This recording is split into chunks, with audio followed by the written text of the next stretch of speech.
पूर्व मंत्री महेश जोशी की जमानत याचिका खारिज कर दी गई है। राजस्थान हाईकोर्ट ने खारिज की है जमानत याचिका।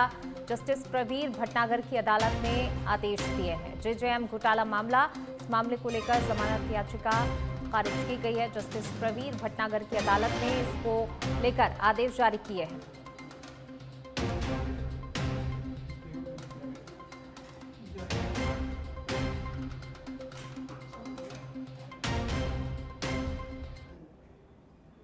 चलिए इसी बीच रुक करते हैं अगली खबर का। अगली बड़ी खबर, मुख्यमंत्री का सांसद, विधायक और प्रत्याशियों से संवाद का आज दूसरा दिन है और आज दूसरे दिन बीकानेर, श्रीगंगानगर, झुंझुनू, सीकर और चूरू की पहले चरण में बैठक होगी। दोपहर 2:30 बजे नागौर, जोधपुर, बाड़मेर, जालौर, सिरोही और पाली संसदीय क्षेत्र की बैठक शाम 6 बजे से लेकर रात 8 बजे तक जयपुर शहर, जयपुर ग्रामीण, अलवर, अजमेर और दौसा संसदीय क्षेत्र का संवाद होगा। तो देखिए, महामंथन, महासंवाद चल रहा है। कल पहला दिन, आज दूसरा दिन, ये 2 दिनों में जो है अलग अलग क्षेत्रों के जो प्रत्याशी हैं, सांसद हैं, विधायक हैं, उन सभी से संवाद कर रहे हैं मुख्यमंत्री भज्जल लाल शर्मा। एक तरीके से कह सकते हैं महामंथन का दौर जो है लगातार 2 दिनों तक जयपुर में चल रहा है। मुख्यमंत्री आवास पर मंथन का दौर लगातार जारी है। कल भी जो है अलग अलग क्षेत्रों के सांसदों से, विधायकों से संवाद किया गया और आज भी संवाद का दौर चलेगा।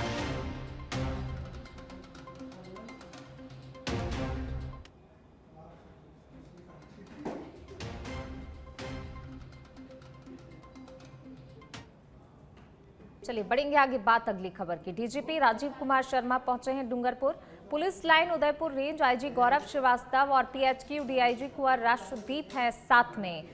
डीजीपी ने पुलिस लाइन में पौधारोपण किया है। पुलिस लाइन में निर्मित वाटर पॉन्ड का अवलोकन भी किया। एसपी मनीष कुमार ने प्रोजेक्ट की जानकारी दी है। पॉन्ड किनारे वॉकवे तैयार करने और लाइटिंग करने के भी निर्देश यहां पर दिए गए हैं। डीजीपी ने बच्चों से आत्मीय संवाद किया है। बच्चों ने आवासीय क्वार्टर के पास गंदगी और छत मरम्मत की जरूरत बताई है। प्राप्त बजट 50 लाख से प्राथमिकता अनुसार कार्य करवाने के निर्देश दिए गए हैं।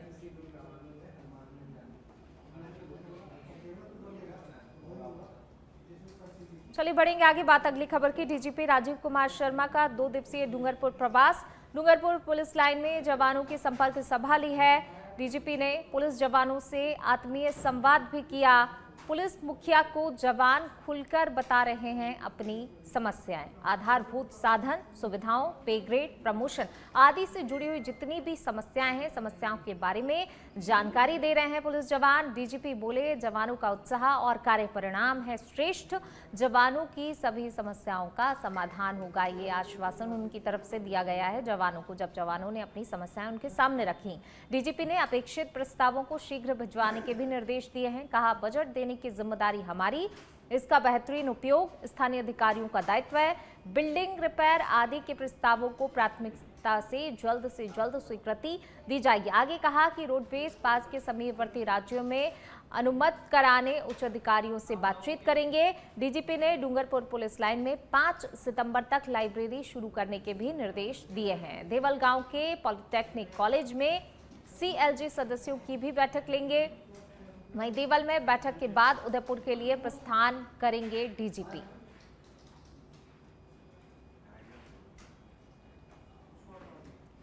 चलिए बढ़ेंगे आगे बात अगली खबर की। करौली से खबर आपको बता रहे हैं, राजस्थान में नहीं थम रहा है स्कूल की छत और दीवारों के गिरने का सिलसिला। जी हां, देखिए, इससे पहले भी हम आपको कई तस्वीरें बता चुके हैं कि कितने जर्जर हालत में है तमाम जो सरकारी विद्यालय हैं, और एक बार फिर ऐसी तस्वीर सामने आई है। महात्मा गांधी राजकीय विद्यालय में स्टोर रूम क्लास की छत गिरी है। गनीमत रही कि हादसे के समय छात्र मौजूद नहीं थे, नहीं तो देखिए एक बड़ा हादसा फिर से हो सकता था।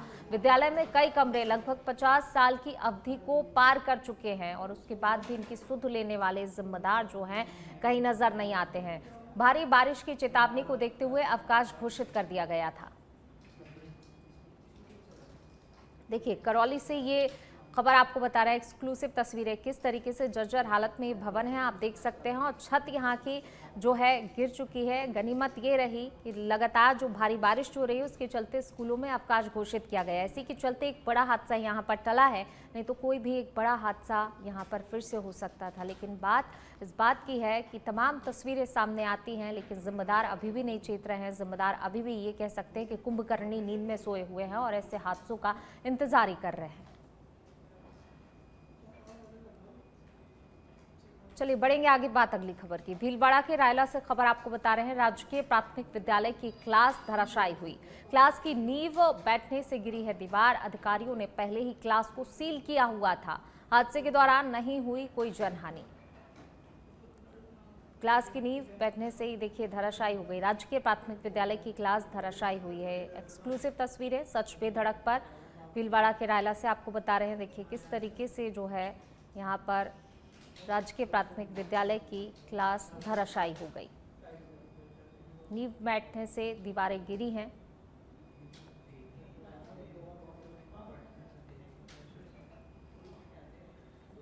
चलिए बढ़ेंगे आगे। दौसा के सिकराय से खबर आपको बता रहे हैं, जोध्या गांव में चेक डैम टूटा है। मोरोली और घुमना बांध में पानी की आवक, बांध से 3 फीट पानी के बाद पानी का रिसाव हुआ है।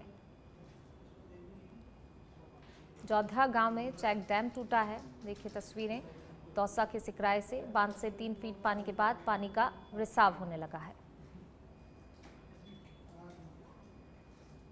तो लगातार भारी बारिश का दौर कई क्षेत्रों में देखा जा रहा है और यहाँ पर भी जो है लगातार भारी बारिश हो रही है। जोध्या गांव में चेक डैम टूटा। इसी बीच रुक करते हैं अगली खबर का। चाकसू से बड़ी खबर, कस्बे के पूर्वी छोर स्थित मनोहर तालाब टूटा है। आडा भाटा शमशान के पास तालाब का पिछला हिस्सा टूट गया। कच्ची बस्ती की ओर तेज वेग से पानी बहा है। बस्ती के लोगों पर खतरा मंडरा रहा है। प्रशासन अब तक मौके पर नहीं पहुंचा है। लोगों में आक्रोश और भय दोनों ही व्याप्त हैं। चाकसू कस्बे का ये मामला बताया जा रहा है। तो देखिए ये चाकसू से खबर आपको बता रहे हैं, आडा भाटा शमशान के पास तालाब का पिछला हिस्सा टूट गया है। कच्ची बस्ती की ओर तेज वेग से पानी बहा है। लोगों में आक्रोश और भय दोनों ही व्याप्त हैं। जाहिर सी बात है कि लोगों का गुस्सा, क्योंकि देखिए जहां जिम्मेदारों को अपनी जिम्मेदारी निभानी चाहिए, लोगों की शिकायतों के बाद भी जिम्मेदार जो हैं उनकी एक नहीं सुनते हैं और इसका खमियाजा आम जनता को भुगतना पड़ता है। और इसी के चलते जो है अब ये लोग आक्रोशित हैं और भय भी इन लोगों में व्याप्त है।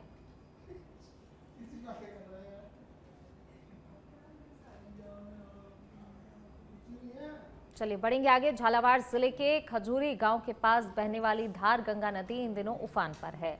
भारी बारिश के चलते नदी का जलस्तर इतना बढ़ गया है कि वहां स्थित पुलिया पूरी तरह से क्षतिग्रस्त हो गई है। पुलिया पर पानी भर जाने और उसका टूट जाना ग्रामीणों के लिए बड़ी समस्या बन गया है। सरड़ा गांव के खजूरी की ओर आने जाने का मार्ग अवरुद्ध हो चुका है, जिससे स्थानीय ग्रामीणों का संपर्क पूरी तरह कट गया है। खासकर छात्र छात्राओं को स्कूल जाने में भारी परेशानी का सामना करना पड़ रहा है। ग्रामीणों का कहना है कि बारिश के मौसम में ये समस्या हर साल आती है, लेकिन अभी तक इसका कोई भी स्थायी समाधान नहीं किया गया है।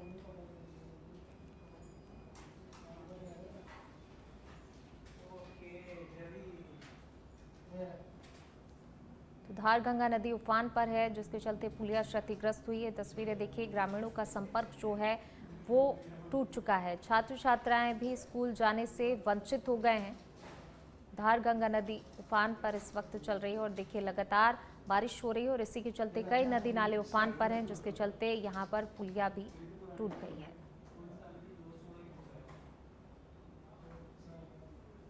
उनियारा में बीते दिनों हुई मूसलाधार और बेकाबू बारिश ने उनियारा कस्बे को गहरे जख्म दे दिए हैं। बारिश थमने के बाद भले ही जनजीवन और व्यापार धीरे धीरे पटरी पर लौटता नजर आ रहा हो, लेकिन उनियारा वासियों को लाखों करोड़ों रुपए का नुकसान झेलना पड़ा है। जी हां, बारिश के दौरान छपनजी तालाब का टूटना सबसे बड़ी आपदा बनकर सामने आया, जिससे न सिर्फ घरों और दुकानों में पानी घुसा, बल्कि खेतों और फसलों को भी भारी नुकसान पहुंचा। स्थानीय लोगों ने कहा कि प्रशासन ने बाढ़ से निपटने को लेकर जो दावे किए थे, तेज बारिश ने उनकी पोल खोलकर रख दी।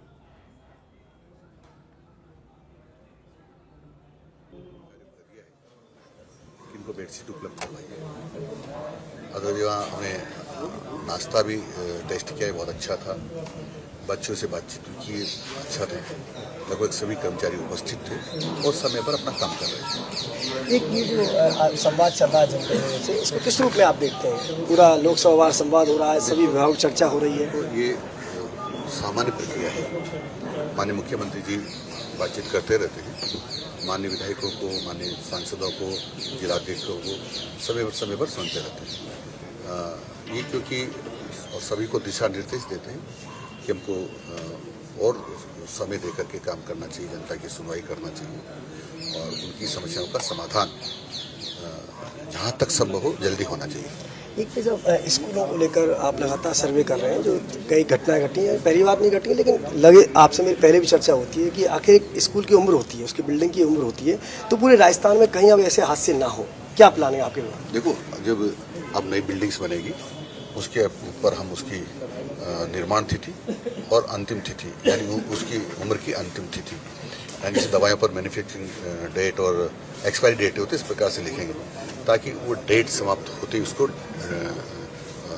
गिरा देंगे, ढहा देंगे ताकि कभी वो गिरकर हादसा ना हो। और इसी प्रकार से मैंने अधिकारियों को निर्देश दिए हैं कि जो बिल्डिंग्स अभी हैं तो आर्टिफिशियल इंटेलिजेंस के एक्सपर्ट ने मेरे को कहा है कि हम उसकी उम्र, शेष उम्र कितनी निकाल सकते हैं। यदि ये संभव हो जाता है तो उस पर भी एक्सपायरी डेट लिख देंगे कि इसकी अंतिम तिथि क्या है और वो तिथि आने के बाद उसको गिरा देंगे ताकि कभी भी हादसे ना हो। एक लास्ट सवाल देवर जी, लगातार जो सवाल गूंज रहा है क्योंकि 2 साल होने को सरकार को आ गए, तबादलों को लेकर क्या है? डोटासरा ने कहा है कोई सूची बन रही है संघ के दबाव से। तबादले हमारे यहाँ हो रहे हैं। अभी हमने जिला शिक्षा अधिकारी को ट्रांसफर किए थे। अब संभवतः प्रिंसिपल्स के जो ही माननीय मुख्यमंत्री जी परमिशन देंगे उनकी ट्रांसफर हो जाएंगे। उसके बाद जैसे परमिशन देते जाएंगे वैसे ट्रांसफर होते जाएंगे। सिंह डोटासरा कहना है कोई 3000 की सूची आप बना रहे हैं प्रचारों की संघ के दबाव में। गोविंद सिंह जी डोटासरा अपना काम देखे, हमको हमारा काम करना है। हम बखूबी से अच्छी तरह से उसका काम कर रहे हैं। खुद की लंगोटी तो संभल नहीं रही और दूसरे की बातें कर उन्होंने क्या किया था कि बिल्डिंग करने की नौबत क्या है।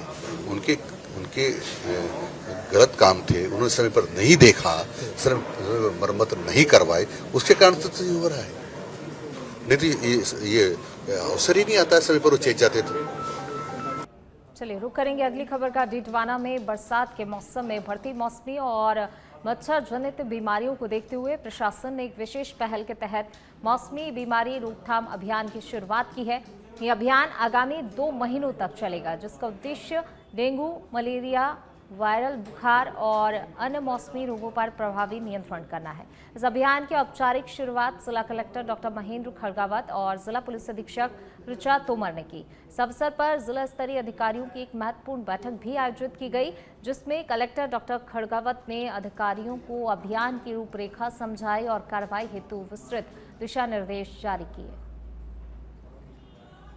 मौसमी बीमारियों को रोकने के लिए आज हम सभी डीडवाना कुचामन जिले के अधिकारियों ने, एसपी मैडम ने और हम सब ने एक अभियान की शुरुआत की है कि पूरे ज़िले में सप्ताह में 2 बार गांव-गांव, ढानी-ढानी शहर में फॉगिंग होगी। साफ सफाई उच्च स्तर की रखेंगे। एंटी लार्वा जो अभियान है उसको भी हम जारी रखेंगे और 2 महीने तक हम पूरी टीम के रूप में काम करेंगे। हम मौसमी बीमारियों को नियंत्रित करेंगे और इसका सीधा फायदा आम जनता को मिलेगा। अभी कुछ दिन पहले ही जितने भी नगर परिषद और नगर पालिका के जो आयुक्त थे, जो ईओ थे, उनकी मीटिंग ली और चलिए बढ़ेंगे आगे। बात अगली खबर की। रियानबड़ी उपखंड के ग्राम कोट में एक दर्दनाक हादसे में 6 वर्षीय अरविंद पुनिया की कुएं में गिरने से मौत हो गई। बच्चा गांव के पास स्थित एक कुएं की पगडंडी से गुजर रहा था कि तभी अचानक संतुलन बिगड़ने से वह लगभग 152 फीट गहरे कुएं में जा गिरा। रियानबड़ी तहसीलदार और पुलिस प्रशासन की मौजूदगी में ग्रामीणों के सहयोग से सर्च ऑपरेशन चलाकर शव को बाहर निकाला गया, तो वहीं घटना के बाद गाँव में शोक की लहर फैल गई। देखिए, नागौर के रियानपड़ी से खबर आपको बता रहे हैं, जहां पर जो है सर्च ऑपरेशन चलाकर शव को बाहर निकाला है। एसडीआरएफ की टीम मौके पर पहुंची, लेकिन इस हादसे ने पूरे गांव को जो है दहशत में डाल दिया है। पूरे गांव में सनसनी फैल गई है। 6 वर्षीय बालक की कुएं में गिरने से मौत हुई और उसी को लेकर जहां एक तरफ लोग जो हैं काफ़ी भयभीत भी हैं और दूसरी तरफ जो है गांव वालों में शोक की लहर भी व्याप्त है। एसडीआरएफ की टीम फिलहाल मौके पर पहुंची और उसके बाद जो है शव को कड़ी मशक्कत के बाद बाहर निकाला गया है। 6 वर्षीय बालक की कुएं में गिरने से दर्दनाक मौत हुई। पगडंडी पर खेलते खेलते ये मासूम कुएं में गिर गया था। चलिए बढ़ेंगे आगे, बात बीकानेर की, जहां बीकानेर के खाजूवाला कस्बे में चोरी की घटनाएं थमने का नाम नहीं ले रही हैं। इलेक्ट्रॉनिक शॉप को चोरों ने अपना निशाना बनाया। दुकान से लगभग 4 क्विंटल तांबे की तार चोरी कर फरार हो गए। चोरी की ये पूरी घटना दुकान के बाहर लगे सीसीटीवी कैमरे में कैद हो गई। फुटेज में 6 चोरों को दुकान का शटर हाथों से तोड़ते हुए और अंदर घुसते हुए साफ तौर पर देखा जा सकता है। क्षेत्र में लगातार हो रही चोरियों से आमजन में आक्रोश व्याप्त है। स्थानीय व्यापारियों और निवासियों ने प्रशासन से रात्रिकालीन गश्त बढ़ाने और सख्त कार्रवाई की मांग की है। तो खाजूवाला में लगातार चोरी की घटनाएं बढ़ती जा रही हैं और एक बार फिर जो है चोरों ने एक दुकान को अपना निशाना बनाया। देखिए, जो चोर थे 4 से 5 ये चोर यहाँ पर और हाथों से ताला तोड़ रहे हैं और दुकान के अंदर जो है चोरी की वारदात को अंजाम देते हैं। किस कदर चोरों के हौसले बुलंद है ये साफ तौर पर सीसीटीवी में देखा जा सकता है। ये पूरी घटना दुकान के बाहर लगे सीसीटीवी में कैमरे में कैद हुई है और इस चोरी की घटना से अब व्यापारी भी आक्रोशित है। बढ़ेंगे आगे, स्वर्ण नगरी जैसलमेर में पर्यटन सीजन की शुरुआत के साथ ही अब एक बार फिर हवाई सेवाएं शुरू होने जा रही हैं। जी हां, विंटर शेड्यूल के तहत 1 अक्टूबर से हवाई सेवाओं का आगाज होगा। इस साल 3 एयरलाइंस जैसलमेर हवाई सेवाओं का संचालन करने जा रही है। जैसलमेर से दिल्ली, मुंबई, जयपुर और हैदराबाद का सफर अब आसान हो जाएगा। एयरपोर्ट अथॉरिटी की ओर से सभी तैयारियों को पूरा किया जा रहा है। 1 अक्टूबर को इंडिगो एयरलाइंस की पहली फ्लाइट दिल्ली और मुंबई के लिए शुरू होगी, जिसके बाद 20 अक्टूबर, 26 अक्टूबर से एयर इंडिया और स्पाइस जेट भी दिल्ली के साथ साथ जयपुर और हैदराबाद के लिए भी फ्लाइट्स शुरू करेगा।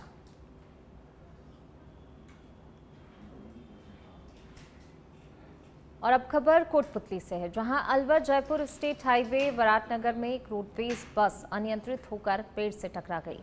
मौके पर आसपास के लोगों ने सवारियों को बाहर निकाला। गनीमत रही कि हादसे में कोई भी जनहानि नहीं हुई। थाना अधिकारी ने बताया कि उन्होंने मौके पर पहुंचकर सभी सवारियों को सुरक्षित दूसरी रोडवेज बस में बैठाकर जयपुर के लिए रवाना किया। फिलहाल घटना की जांच की जा रही है।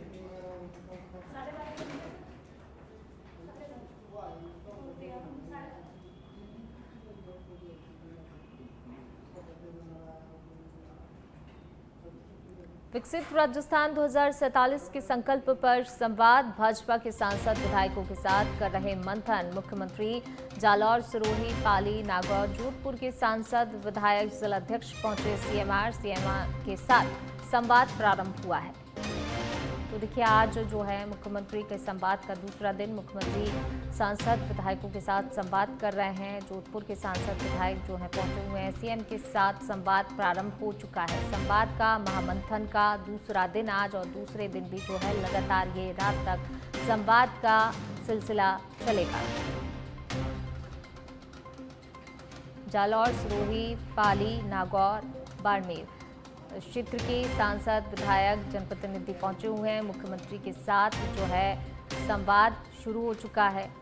सीएम के साथ संवाद कार्यक्रम का आज दूसरा दिन। विकसित राजस्थान 2047 के संकल्प को लेकर लगातार संवाद किया जा रहा है। एक तरीके से महामंथन जो है ये 2 दिनों तक जारी रहे।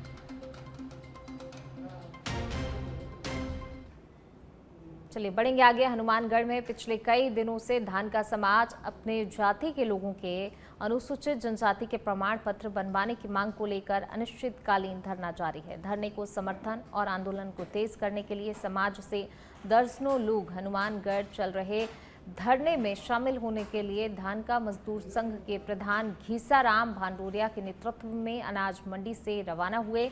रायसिंह नगर विधायक सोहन लाल नायक ने समाज के आग्रह पर प्रदेश के मुख्यमंत्री भजन लाल शर्मा के नाम ज्ञापन लिखकर धानका समाज को अनुसूचित जनजाति का प्रमाण पत्र उपलब्ध करवाकर आर्थिक, शैक्षणिक और राजनीतिक क्षेत्र में राहत प्रदान करवाने की सरकार से मांग की है। प्रधान भांडोरिया ने बताया कि गजट नोटिफिकेशन 1976 के हिंदी संस्करण में धानका जाति को एसटी वर्ग में शामिल होने की बात कही गई है।